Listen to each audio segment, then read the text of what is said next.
জটিল এই সমস্ত অবজেক্টগুলোকে কিভাবে তৈরি করা যেতে পারে তা আমরা দেখব। আমরা এই ক্ষেত্রে যে প্রজেক্টগুলো করব কিছু টেকনিকের সাহায্যে এই প্রজেক্টগুলো আমরা করে থাকব।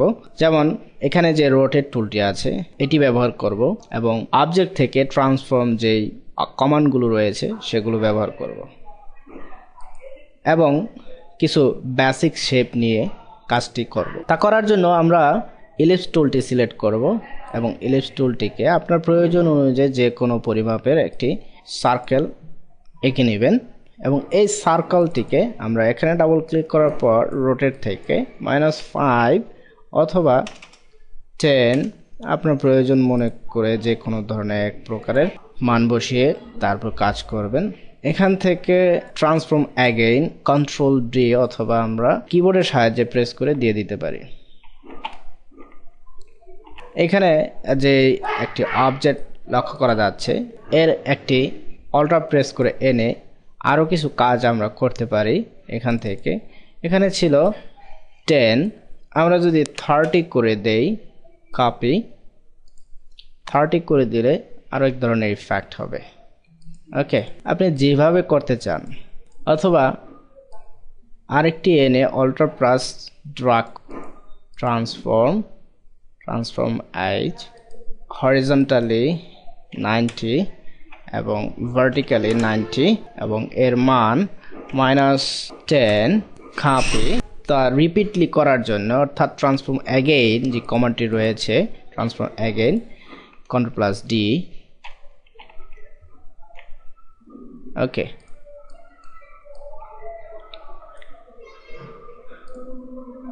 আরেকটি ব্যবহার করে দেখা যাক।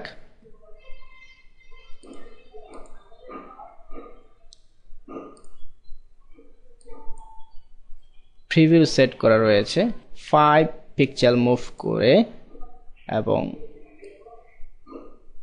ভার্টিক্যালি 5 পিক্সেল এবং তা অ্যাঙ্গেল 10 রেখে কপি করে নিলাম।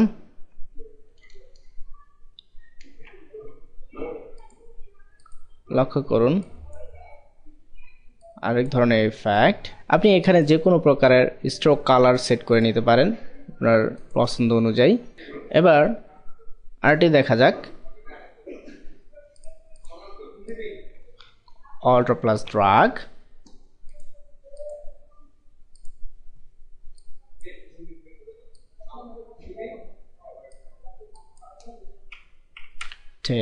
এবং ভার্টিক্যালি 90 এবং পূর্বের মানগুলো একই রেখে copy control plus D.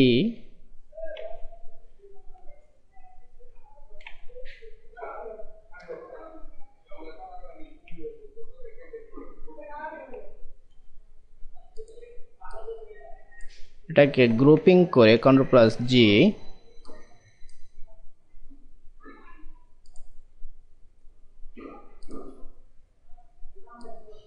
Control plus জি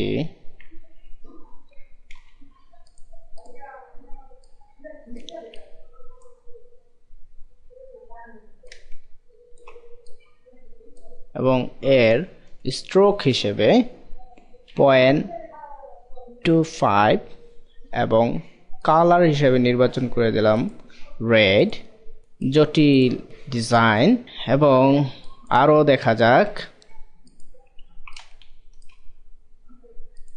এখান থেকে ফিগার বুস্টার 100 ফিগার, ওকে, এবং একে অল্টার প্লাস ড্র্যাগ এবং কন্ট্রোল প্লাস ডি এবং এর মান অর্থাৎ স্ট্রোক 1 pt। এখন আমরা স্টার নেব,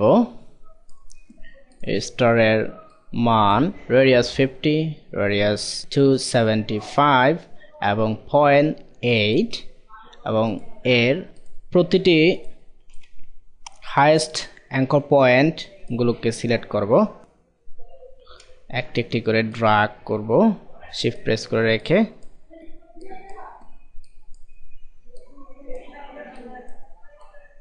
এবং তা কনভার্ট করব স্মুথ অ্যাঙ্কর পয়েন্ট হিসেবে এবং লোয়ার যেই অ্যাঙ্কর পয়েন্টগুলো আছে সেগুলোকে সিলেক্ট করব, শিফট প্রেস করে রেখে,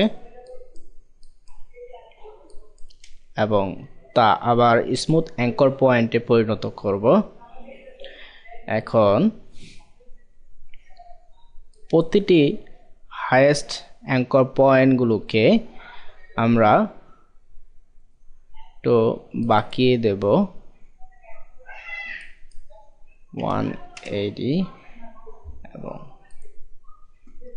এবং তা করার জন্য ডাইরেক্ট সিলেকশন টুল দিয়ে সিলেক্ট করে ইন্ডিভিজুয়ালি ডাবল ক্লিক করলে ওকে, এখানে আমাদের ডাইরেক্ট সিলেকশন টুলটিকে ইনিশিয়ালাইজ করার জন্য কন্ট্রোল প্রেস করে, অর্থাৎ কন্ট্রোলকে হোল্ড করে রেখে ড্র্যাগ করলে তা ডাইরেক্ট সিলেকশনে কাজ করবে, যদিও বা আমাদের রোটেট টুলটি সিলেক্টেড অবস্থায় রয়েছে। এবং একে ডাবল ক্লিক করার পর আমাদের পূর্বের যে মানটি তা পাবো, এবং প্রতি ক্ষেত্রে তা করব যাতে করে খুব দ্রুত আমাদের কাজগুলো সমাধান করতে পারি।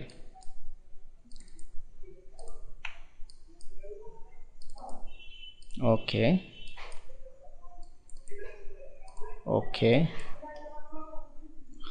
এবং এখানে আমরা যেই অ্যাঙ্কর পয়েন্টগুলো দেখতেছি, অর্থাৎ লোয়ার অ্যাঙ্কর পয়েন্টগুলো, এগুলাকে অ্যাডজাস্ট করব, অর্থাৎ এই কৌণিকতাগুলোকে কমাবো। তার জন্য এগুলোকে আমাদের সিলেক্ট করতে হবে, ড্র্যাগ করে প্রতিটি অ্যাঙ্কর পয়েন্টগুলোকে আমরা সিলেক্ট করব, এবং আমাদের ট্রান্সফর্ম টুলটি দিয়ে অ্যাঙ্কর পয়েন্টগুলোকে অ্যাডজাস্ট করে নেব, control plus alter plus drag, এবং ট্রান্সফর্ম রিসেট বাউন্ডারি বক্সটিকে রিসেট করার জন্য, এবং একে আমরা ট্রান্সফর্ম করব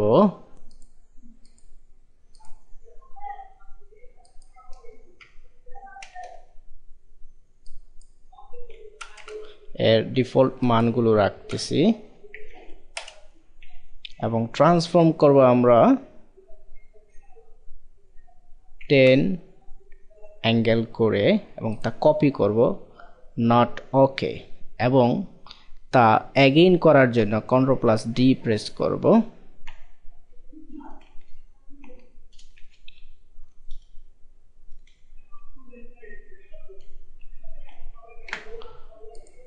আপনারা দেখতে পাচ্ছেন এটি আরেক ধরনের ডিজাইন হয়ে গেল।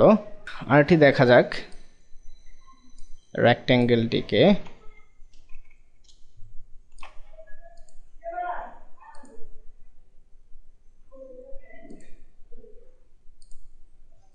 স্মুথ অ্যাঙ্কর পয়েন্ট,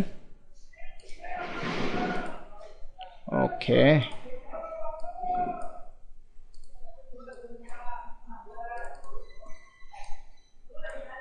একই মান পূর্বের ন্যায়, ওকে ওকে ওকে, প্রোডাক্টকে সিলেক্ট করে রোটেট করব -5 ডিগ্রি অ্যাঙ্গেল, এবং কন্ট্রোল প্লাস ডি প্রেস করে তা করে ফেলব। এভাবে বিভিন্ন ধরনের টেকনিক অ্যাপ্লাই করে রোটেট এবং অবজেক্টের ট্রান্সফর্ম যে কমান্ডগুলো আছে সেগুলো ব্যবহার করে দারুণ দারুণ অবজেক্ট তৈরি করতে আমরা সক্ষম হব। আশা করি এতক্ষণে আপনারা এই বিষয়গুলো বুঝতে পেরেছেন। আরও কিছু দেখা যাক, যেমন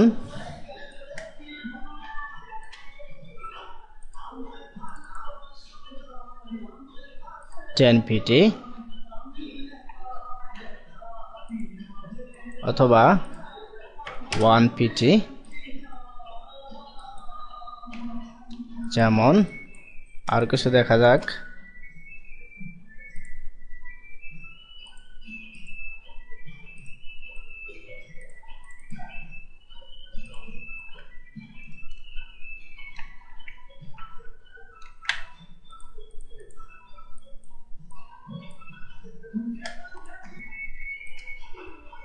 এই ক্ষেত্রে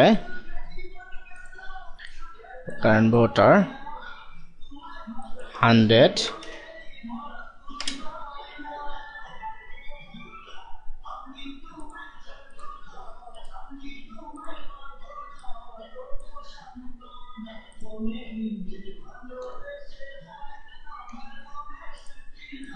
যে কোনো কালার ব্যবহার করা যেতে পারে এই ক্ষেত্রে।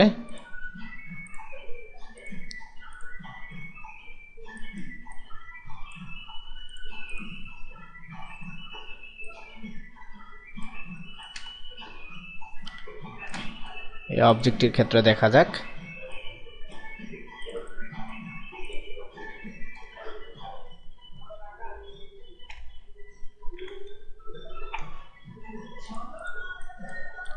বিভিন্ন ধরনের ইফেক্ট তৈরি করা যায়, যেমন আরেকটি দেখা যাক।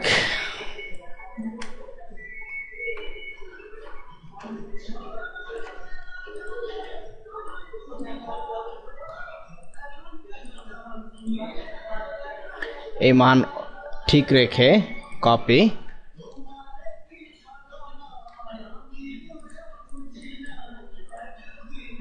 যেমন একটি লাইনকে যদি আমরা করি,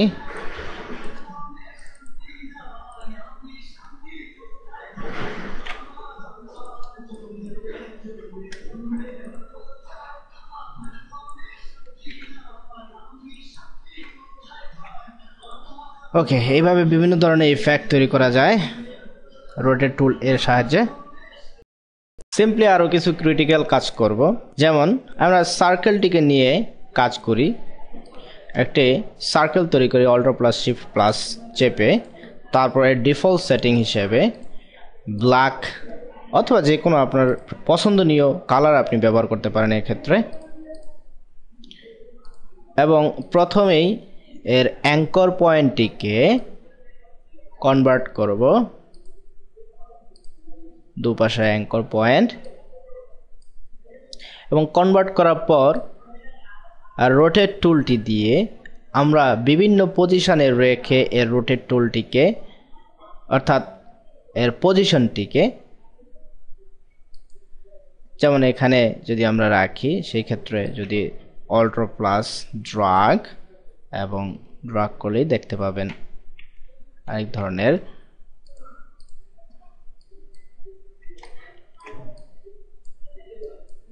এবার আপনি চিন্তা করতে পারেন আমি পুরোটাই সেম কালার ব্যবহার করব না, অর্থাৎ আপনি এক পাশে এক ধরনের কালার এবং অন্য পাশে আরেক ধরনের কালার ব্যবহার করতে চাচ্ছেন।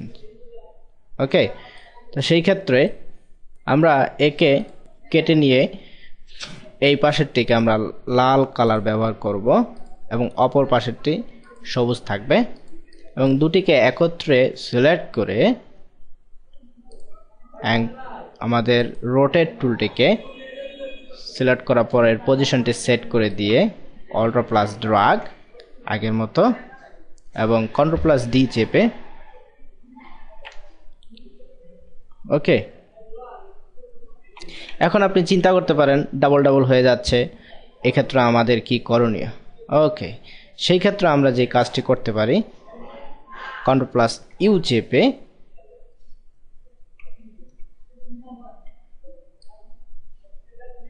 কত ডিগ্রি অ্যাঙ্গেল ঘুরতেছে দেখা যাচ্ছে, অর্থাৎ 45 ডিগ্রি অ্যাঙ্গেল। এখন যদি এই অ্যাঙ্গেলটিকে আমরা দেখতে চাই, অ্যাঙ্গেলটিকে সেট করার জন্য এডিট থেকে প্রেফারেন্স, এবং প্রেফারেন্স থেকে স্মার্ট গাইডস অ্যান্ড স্লাইস, এখান থেকে আমরা এই অ্যাঙ্গেলটিকে আমরা ব্যবহার করতেছি কাস্টম অ্যাঙ্গেল হিসেবে ব্যবহার করলে আমাদের, অর্থাৎ আমরা যদি এখানে 10 দেই, 10, ওকে, সেই ক্ষেত্রে লক্ষ্য করুন অবজেক্টটিকে রোটেট করানোর জন্য পার 10 অ্যাঙ্গেলে আমাদের এটিকে শো করবে। Ctrl+U চাপার পর স্মার্ট গাইডটি আমাদেরকে দেখাচ্ছে যে 10 অ্যাঙ্গেল দূরত্বে এটি কপি হচ্ছে, ড্র্যাগ অ্যান্ড কপি। Ctrl+D চেপে একে আমরা কয়েকটি করে দেখতে পারি। মনে করে এই অবজেক্টটিকে দিকে টেনে আরেক ধরনের করার জন্য ট্রান্সফর্ম এবং অ্যাঙ্গেল হিসেবে 10 রাখা গেল, কপি, Ctrl+D। আরেক ধরনের করার জন্য আমরা রোটেট টুলটি ব্যবহার করতে পারি। এখানে যদি ব্যবহার করি সেই ক্ষেত্রে পার 10 অ্যাঙ্গেল অন্তর অন্তর এটি ঘুরবে। Ctrl+D চেপে ধরে রাখলে এখানে একটা বিষয় লক্ষণীয় যে প্রতিটি অ্যাঙ্গেল স্মুথ ভাবে কাজ করেছে। আবার যদি দেখি, এখন একে এই অবস্থায় রেখে পজিশনটিকে 10, Ctrl+D, আরেক ধরনের ইফেক্ট। এবার আমরা সার্কেলটিকে আরেক ধরনের ইফেক্ট তৈরি করার জন্য ব্যবহার করব।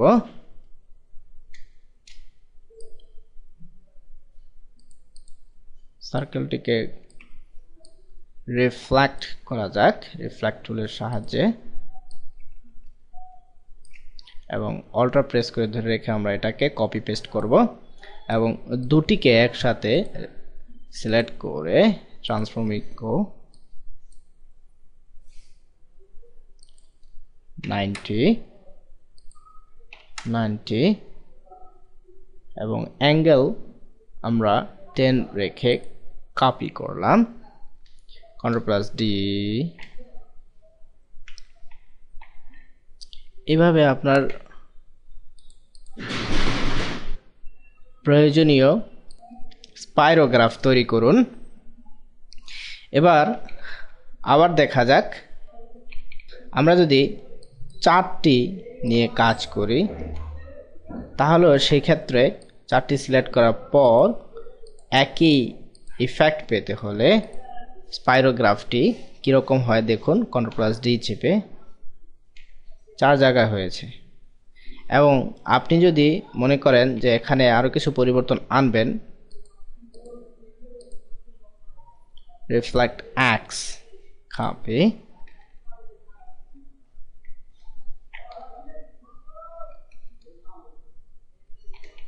এক্স কে রিফ্লেক্ট করার পর এখন যদি আমরা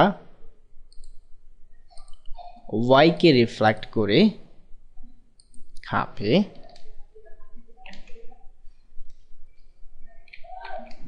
একই মান রেখে রেফারেন্স পয়েন্টটিকে চেঞ্জ করে নেই।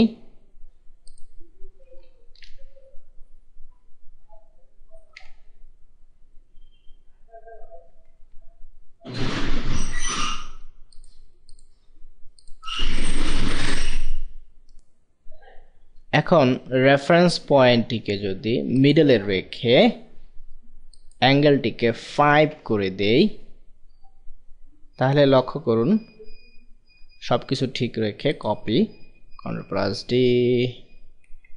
এখন যদি আমরা রিফ্লেক্ট করি, একে যদি রিফ্লেক্ট করি,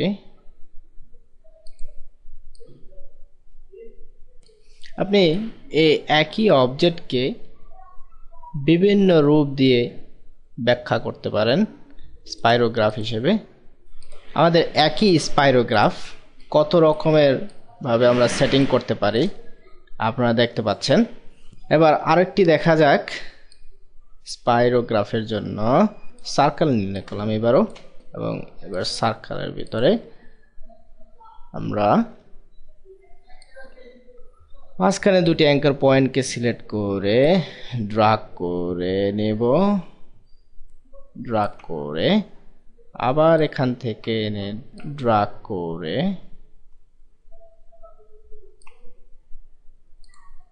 এখন এই অবজেক্টটিকে বিভিন্নভাবে আমরা রোটেট করতে পারি রোটেট টুলটির সাহায্যে।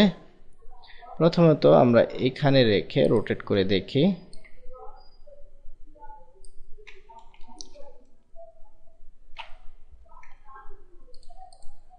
ইচ্ছা করলে আমরা আরো কিছু ইফেক্ট তৈরি করতে পারি। এখান থেকে রোটেট টুলটিকে আবার সিলেক্ট করে এখানে সিলেক্ট করে দিলে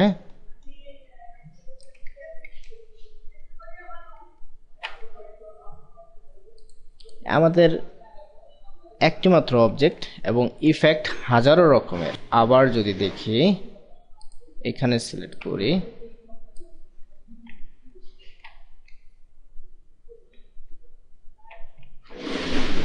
এবং কালার যদি পরিবর্তন করতে চাই, অর্থাৎ বিভিন্ন ধরনের কালার এখানে যদি ব্যবহার করতে চাই, সেই ক্ষেত্রে কি করতে পারি,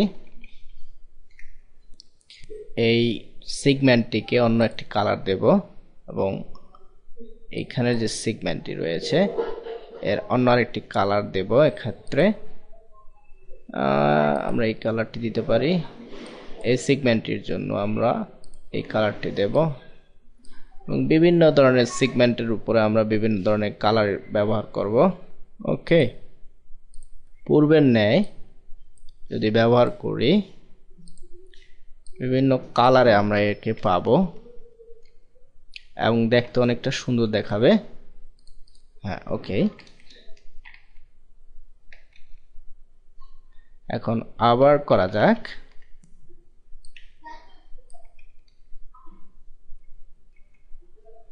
ওকে,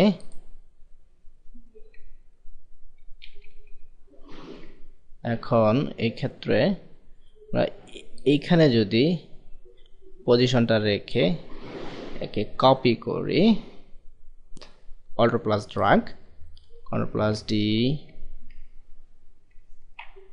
অর্থাৎ বিভিন্ন পজিশনে আমরা রেখে এই অবজেক্টগুলোকে, জেনারেল যেই শেপগুলো রয়েছে সেগুলোকে বিভিন্ন ইফেক্ট তৈরিতে ব্যবহার করতে পারি। আবার দেখা যাক।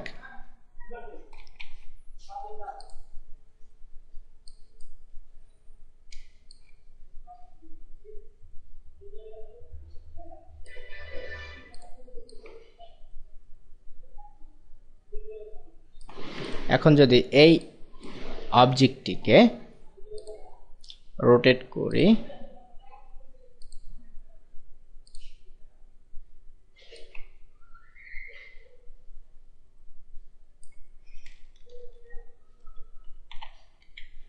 আরেক ধরনের ইফেক্ট হবে এবং আবার এটিকে অন্য পজিশনে রেখে যদি রোটেট করি, অর্থাৎ মিডল পজিশনে,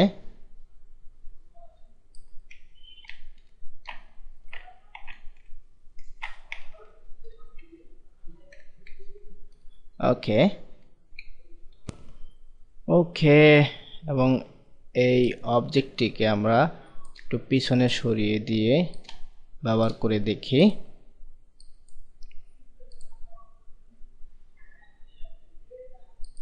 এইখানে আমাদের পজিশন রোটেট করা যাক।